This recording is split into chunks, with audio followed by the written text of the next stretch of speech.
Omdana de hola roda ni soda de hola roda ni yana amen amen amen I truly I tell you I am. Isu wala rona katar hola rona te hala yana amen. Women.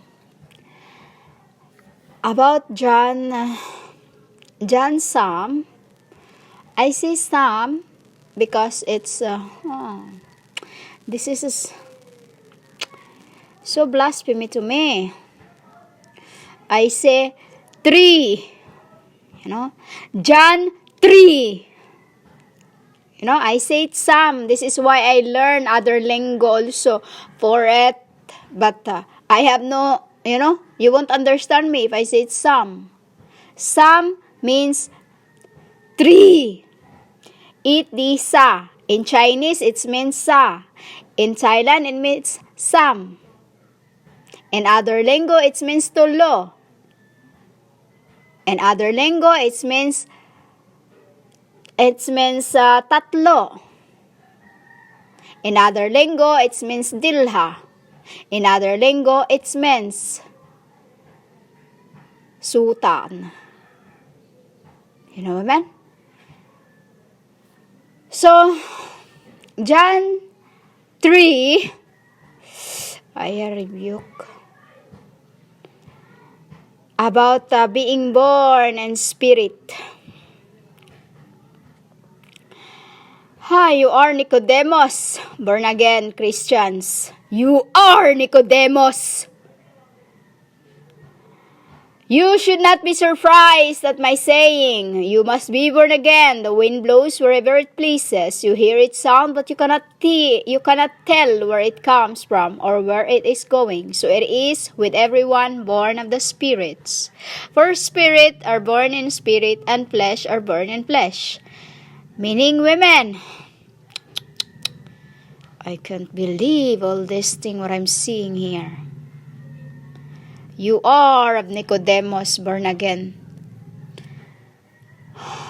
It's this.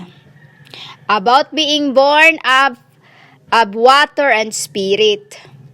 In the beginning, you were ashes. You were ashes.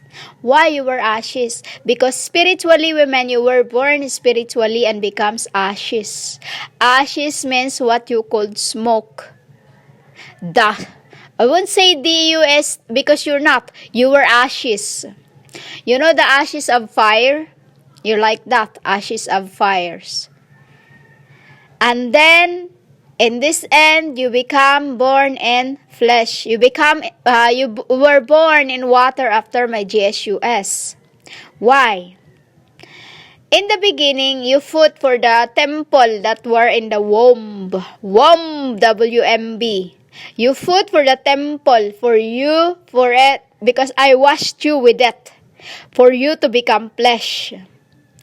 Your ashes is kept by my hands for you to become spear until you are fulfilled and you have won the battle.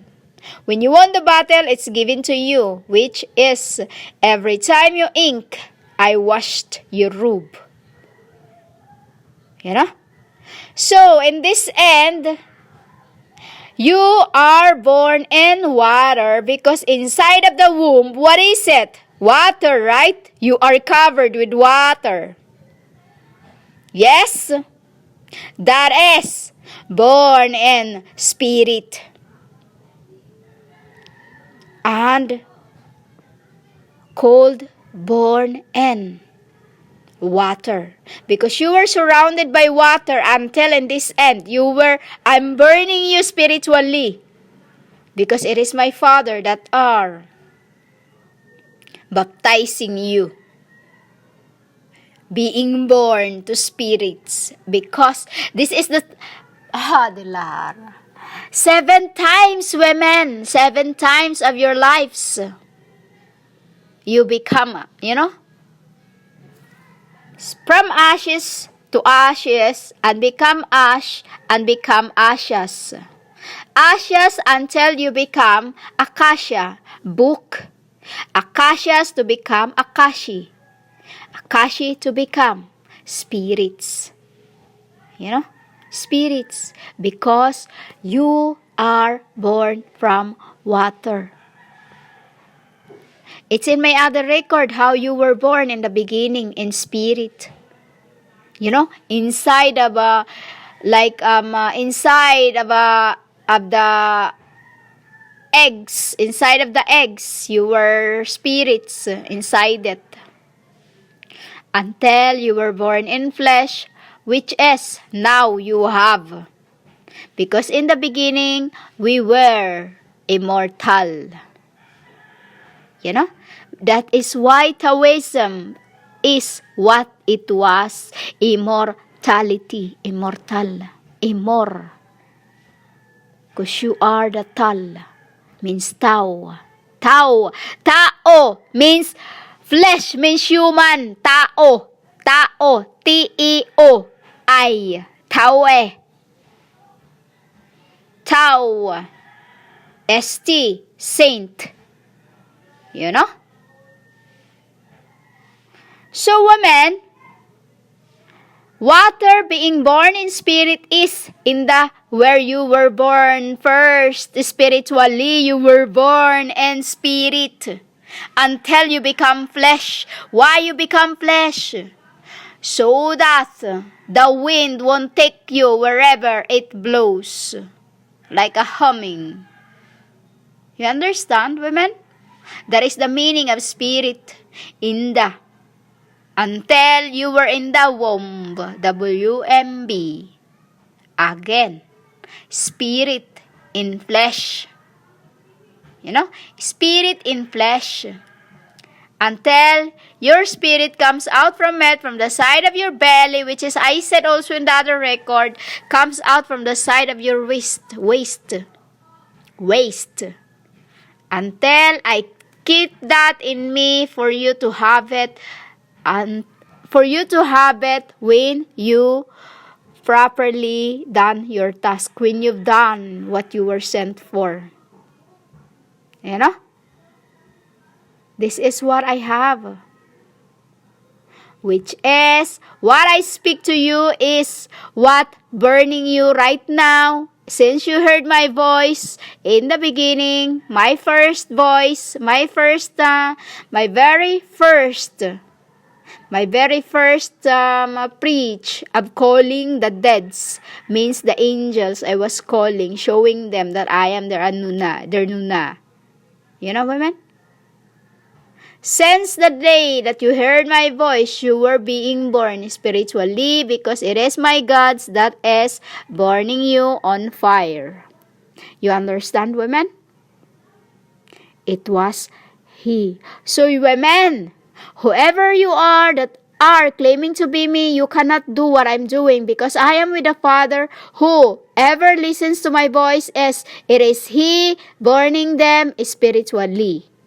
Not anybody because I am the one who were born in spirit. You get it?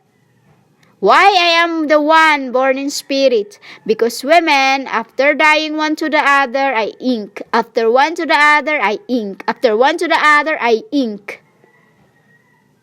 Until I become ink Annette. Ink Annette. In spirit, I become ink Annette first. I did this in spirit. This is why now it is being born in flesh. You understand this, women? This is the meaning of being born of spirit and water. As in the beginning is spirit and flesh. Flesh to water. Water to spirits. You know, women? It's been because of what you've been doing, your greed. I keep telling you that. Pull one another if you want to save the others, because it will be your conscience when you when the time of judgment, your name being called. It will be reviewed what you've done. Everything will be reviewed of what you've done. since you hear my voice and not share what you have received, yet kept it of yourselves, you will be ashamed in front of my gods. Not many of you women have incarnate, you know. Only one temple you've been into, and that's it. Until 1,000 years ago, when I was Lisa. When I was on my Lisa, that is when I talk you. That's when I become a Syrian. You know, I've been sending you throughout and scattered you throughout incarnations. When I say incarnations, mean I ink in the nations for it to be your temp, which is I say a body become your what you are now becomes your form, you know, because you didn't want to do it anymore, because you say you were tired. Should have been done 1,000 years ago, and now should have been sitting, but you all got tired now, which is we need to pull one to the other, because many will perish if you don't listen